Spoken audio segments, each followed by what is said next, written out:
My in-laws were drunk, but even though people around us were whispering to each other, my in-laws didn't seem to care as they kept yelling at me. "Well, I guess it's too late since you're already married. But if you want to be part of this family, you need to show us you have enough money," they said. "Yes, your dad is right. So make sure to give us $1,000 a month as a new bonus," they added. I was stunned by their words. I couldn't believe they would say such things at a wedding reception. I just stared at them, my face going pale. My dad took the microphone from them. "Enough is enough. Don't you realize you're making fools of yourselves?" he said. "My name is Linda. I am a 30-year-old office worker. I am currently dating someone named Larry, who is 32 years old, 2 years older than me. I met him through a friend who was worried about me being single, so she introduced me to Larry. After dating for a year, Larry proposed, and now we are soon to be married. I lost my mother when I was very young, and my father raised me by himself. He worked very hard to take care of all my needs. I didn't have many worries growing up, but losing my mom, who I loved so much, deeply hurt me. Because I lost someone I cared about so much, I was cautious with my emotions. That's why I hadn't really dated anyone since my school days. I even thought it would be okay if I stayed single forever. Then I met Larry.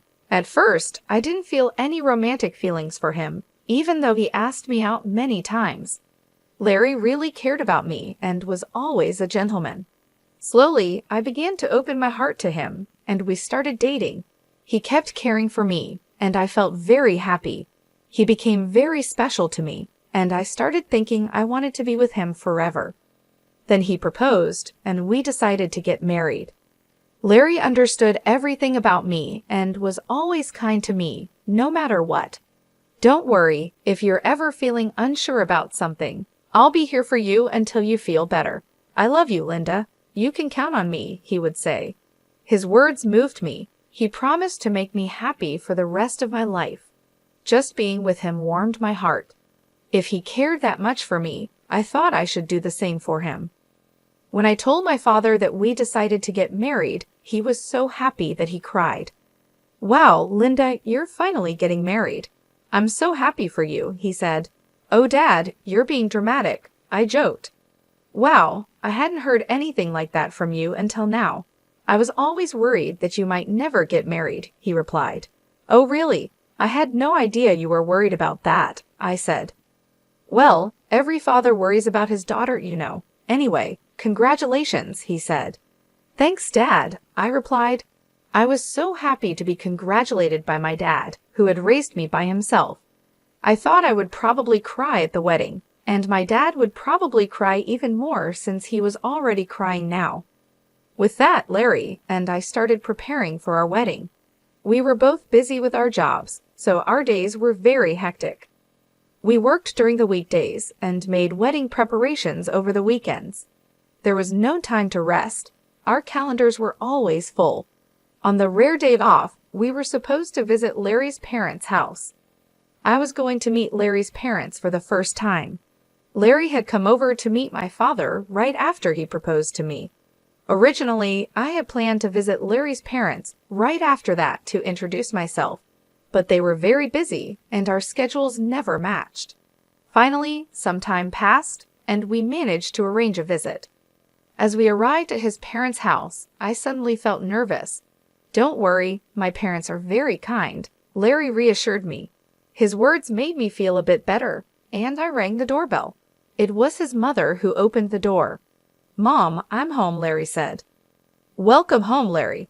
It's so good of you to come," his mother replied warmly as she talked with her son. I greeted her as politely as I could. "Nice to meet you. My name is Linda, and I'm Larry's fiancée." "I see, so you're Linda," she said. Her voice was much lower than when she spoke to Larry, and her smile vanished. She looked me up and down as if judging me. Then she led us to the living room, where her cold attitude didn't change.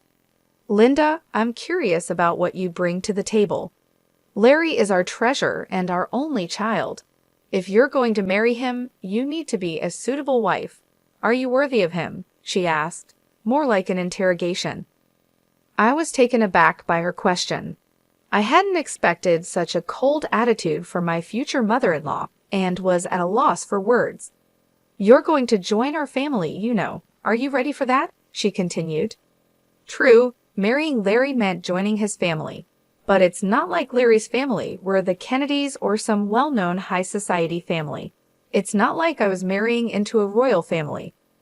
Why was I being asked to make such a commitment? Besides, I wasn't even going to live with them.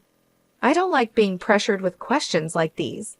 As I was thinking about how to respond, his mother seemed impatient with my slow reply and scolded me harshly. "When I ask you a question, answer me right away. You're so rude," she snapped.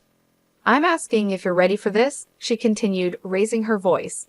Despite feeling overwhelmed, I managed to say, "I hope that Larry and I will support each other in our marriage." When I said that, his mother was not convinced. "What a naive thing to say. You aren't just going to support each other. You are supposed to support Larry. It's your job as a wife to support your husband. You don't even understand the basics," she criticized. Then, Larry's father, who was sitting next to her, intervened. "Honey, calm down. Sorry about that, Linda. You must have been startled by my wife's words," he said, trying to ease the tension. "It's all right," I replied, trying to remain calm. His mother is very protective of her only son. Maybe she was just nervous and spoke without thinking. Just then, Larry's brother walked in. He spoke in a quiet, calm, and gentle tone.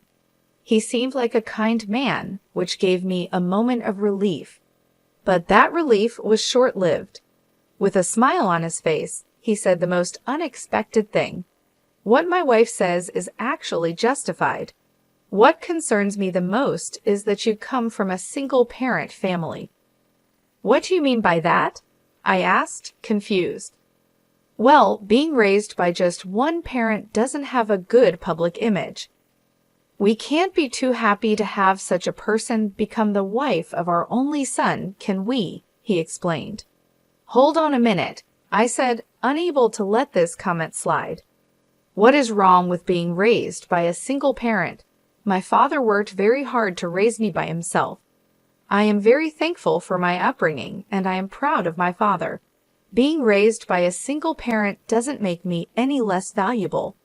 But they still argued, since you were missing one parent, you couldn't have learned how to be a good wife, do housework, and such. I responded, "I did a lot of housework to help my father. I can also cook pretty well, so please don't say that." Despite my response, Larry's words ignored what I said, and he finally stated, "I will allow you to marry Larry, but in exchange, you must promise to devote everything to us because we are Larry's parents. Can you promise me that?" "What?" I was shocked. "Wow, since you came here to ask for our permission to marry our son, you do know what your duties are, don't you?" Before I could say more, he continued the conversation. I found that my in-laws had completely taken over the conversation, giving me little chance to respond. That night, as I thought more about the marriage, I decided to share my feelings with Larry. "Say, Larry, do your parents always talk to people like that?" "What about it?" Larry seemed unfazed. I was surprised that Larry didn't see anything wrong with what his parents had said to me. "Well, I mean, the way your parents spoke to me and what they said." "Oh, really? Well, they were just talking about whether you were ready for this marriage. I get that your parents are worried about their son's marriage, but I feel like what your parents were saying was a bit too much." "Really? Why is that? My parents didn't say anything wrong. Besides, they've given us permission to get married, so don't worry about it." That's true, but I felt uneasy that Larry seemed to side with his parents more than with me, and that was very troubling. I guess he realized I was feeling unsure because he gave me a hug. "Linda, you don't have to worry so much. My parents are just a bit upset because their only son is getting married," he said. He spoke as if he didn't fully support me. "It's all going to be fine. Don't overthink it. I'm sure they just want what's best for us. They want us to be as good of a couple as they are. That's why they were a bit harsh." "Oh, really?" I replied. Like he said, maybe his parents have high expectations for us. But even if that's the case, I don't think it's right for them to belittle me because I was raised by my father. I don't think people who say such things make a good couple. We are the ones getting married, and we should be the focus, not their approval or disapproval. With that perspective, although I was still a bit upset, I decided not to dwell too much on his parents' opinions. Then, the day of the wedding arrived. We had many guests, including our relatives, friends, colleagues, and bosses. I walked down the aisle with my father, who had raised me all my life. Larry and I exchanged our vows and rings. We were met with applause, and for the first time, I truly realized that I was getting married to Larry. I felt a happiness I had never felt before as we walked into the reception hall. We made our way through the crowd, greeted by videos of us as part of the entertainment. It was a joyful time. I chatted with friends I hadn't seen in a while, and many people congratulated us. Despite my earlier worries about his parents, I was glad I had decided to marry Larry. I was glad we decided to have a memorable day. After the ceremony, we planned to officially register our marriage and Frank, and I would become husband and wife. I cherished every moment and felt so happy. Time flew by, and soon it was time for the final part of the event. The bride, groom, and both sets of parents lined up to greet the guests. But I started to feel uneasy because of Frank's parents. We were all supposed to be standing in line, but his parents were wobbly on their feet. If you looked closely, you could see that their faces were bright red. They had drunk too much. Some relatives asked if they were okay. My in-laws were clearly drunk, but we had to wrap up the ceremony and get it over with. The moderator handed the microphone to me and Larry. Suddenly, Larry's mother snatched my hand away from him and yelled at me like a professional wrestler in the middle of a challenge. "Listen to me, Linda. After this wedding, you are going to devote yourself to us completely. Prepare yourself because we are going to test you really hard." The guests started whispering to each other, and some even thought it was a joke and laughed. Then, Larry's father grabbed the microphone. "Linda, don't you feel embarrassed to wear a dress like that? It doesn't suit you at all." "Dear, you should tell her the truth," his mother chimed in. As expected, the whispers among the guests changed in tone. I looked at Larry, hoping he would stop his father's rude comments. But Larry said he couldn't do that, and that his parents weren't doing anything wrong. It became clear he would never protect me from his parents in the future. That was the moment I realized it. I was certain of it, even as the hall buzzed around us. My in-laws were drunk and continued to insult me. "Well, you're already married, but if you're going to be part of this family, you need to prove that you have enough money," they said. "Yes, that's right," they continued. "After you register your marriage at the city hall, you should give us a few $1,000s a month and your entire bonus." I was shocked by their words. I never thought they would say such things at our wedding reception. I just stared at them, feeling my face go pale. My father took the microphone from them. "Enough of this. Don't you realize you're making fools of yourselves?" he said, though still showing some respect. His parents glared at my father. "Why are you interrupting us while we're talking?" I knew this woman's father was no good. "Single parents are never any good," they said. "Why do they talk like this? How dare they insult my father?" I thought. My father, keeping his cool, replied, "You people are even worse than I imagined. You even refuse to meet me because I am a single father. I never thought that someone like you would work for President Scott. President Scott is such a respectable person. I assumed his employees would be decent as well," my father continued. At that, my father-in-law's face turned very serious. "How do you know President Scott?" "He's a business partner of my company, and more importantly, an old friend of mine," my father explained. And speaking of single parents, President Scott was raised by his mother alone. "So you just insulted the president of the company you work for." Seeing my in-laws' faces fall at my father's words, I realized they finally understood the mess they had gotten themselves into. "I apologize, sir. Please don't tell the president about this," my in-law pleaded. suddenly falling to his knees. Just moments before, he had acted like he was in charge, but now he looked defeated, and I could hear laughter from the guests. Some even pulled out their cell phones to record the scene. "No matter how much you apologize, you can't take back your words," my dad said. He walked over to me and asked if I wanted to go home with him. I said yes and took the microphone from Larry's hand. "Thank you for the great entertainment, but there will be no marriage," I announced to Larry and his parents. "And to everyone who attended, I will make sure to return the money you gave us for this occasion."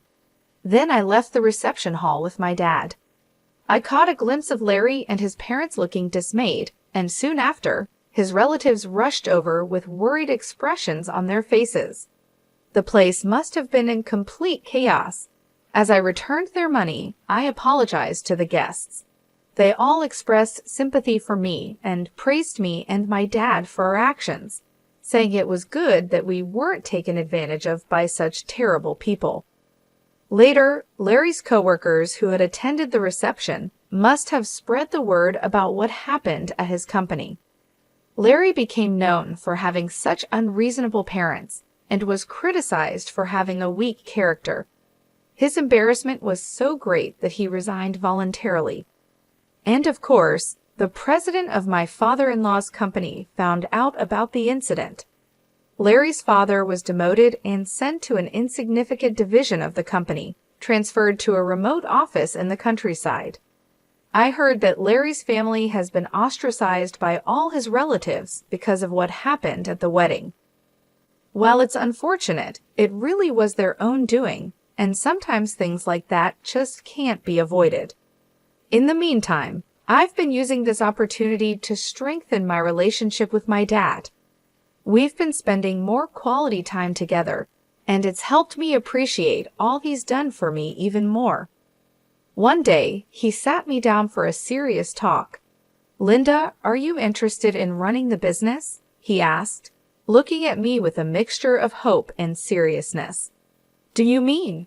I started, a bit unsure where he was heading with this. "Why don't you work towards becoming the president of my company?" he suggested. It was a big step, and he seemed to believe I was ready to take it on. "I'll do my best," I promised him, feeling a mix of excitement and nervousness. I decided then to focus on stepping up my game at work rather than getting entangled in romantic relationships for now. I wanted to prove to myself and to my dad that I could excel and perhaps one day be a great leader like him. Currently, I am deeply involved in learning everything I can at my dad's company. The work is challenging but fulfilling, and I'm determined to make the most of this opportunity. Reflecting on the wedding fiasco, it's clear that Larry's in-laws were quite unreasonable, turning what should have been a beautiful event into a spectacle. Thankfully, since the marriage wasn't officially registered, Linda myself in this scenario was spared from a legally binding mistake. Now, free from any marital ties, and with no looming in-law issues, I can focus solely on my career aspirations. It's a relief to know that out of a chaotic situation came a clear path forward for me. I look forward to what the future holds and am excited about the potential of leading the company. I wish myself all the best and hope that anyone watching this story can take something valuable from it. Thank you for staying till the end. Please consider subscribing if you enjoyed this story, and I hope to see you in the next video.